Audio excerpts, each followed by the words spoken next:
The P-R interval reflects conduction through the AV node. It is measured from the start of the P wave to the start of your QRS complex and is typically between 120 and 200 milliseconds in length. So that's 3 to 5 small squares on your ECG paper. In the next few sections, we're going to talk about the abnormalities of the P-R interval. Abnormalities of where the P-R interval is too long, that is typically associated with heart block, and this is a P-R interval greater than 200 milliseconds, or in cases where the P-R interval itself is actually very, very short, less than 120 milliseconds. And this typically occurs in two situations, in pre-excitation syndromes and in AV nodal junctional rhythms. So in the next few sections, we're going to touch on each of these topics and give you an insight into abnormalities of the P-R interval.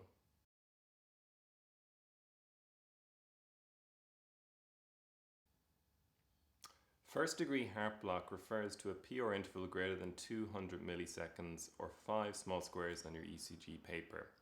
The main causes of first degree heart block include myocardial infarctions, inflammation of the myocardium in myocarditis. It can be normally seen in athletes, and also it can be secondary to a number of medications, things that slow down conduction through the P-R interval or the AV nodal system. And drugs such as beta blockers, drugs such as calcium channel blockers and digoxin all perform this kind of effect on the AV nodal system. The P-R interval may be associated with a normal QRS or a widened QRS if bundle branches are also blocked. So that's one thing to note about first degree heart block. Generally, in terms of treatment, you correct the underlying cause if it's obvious, but patients rarely require pacemakers.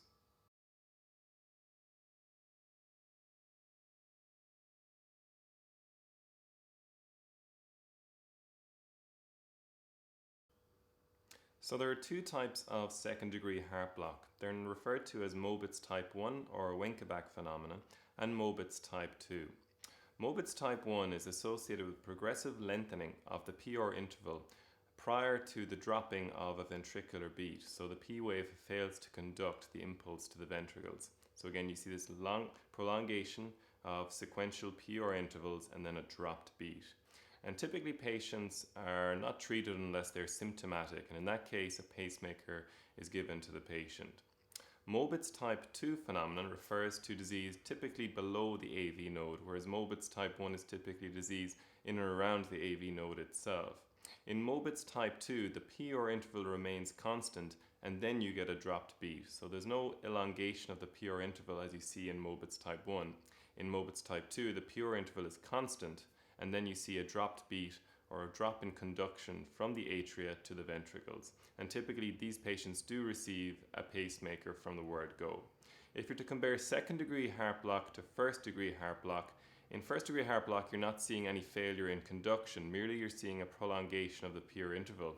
With Mobitz type 1 and type 2, you are seeing a failure of conduction of that electrical current from the atria to the ventricles, and you'll see sometimes a dropping of the QRS complex after a P wave.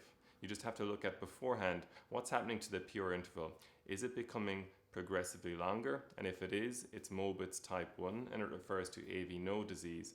If it's remaining constant, then it's Mobitz type 2 and this is below the AV node.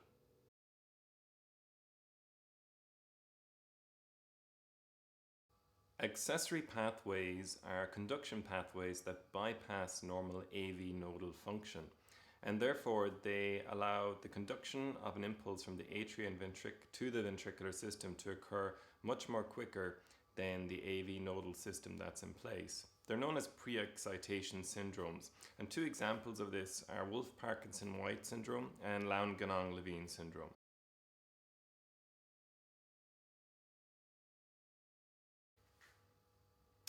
Wolff-Parkinson-White syndrome is characterized by a number of features on the ECG.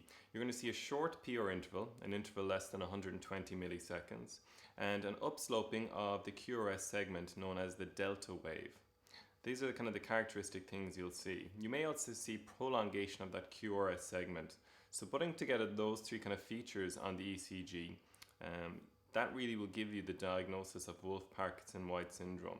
There are a number of subtypes of Wolff-Parkinson-White syndrome which are based on the actual direction of the delta wave, But really what you should know about Wolff-Parkinson-White syndrome is the shortened pure interval, the upsloping QRS segment, and the prolongation of the QRS segment itself.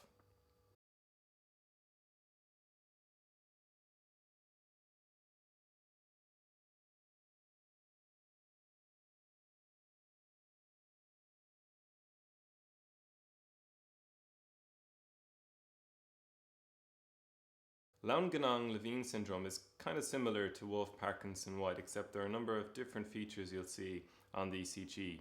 Both share a short pure interval. So again, that's an interval less than 120 milliseconds or 3 small squares on the ECG. So it'll be less than that.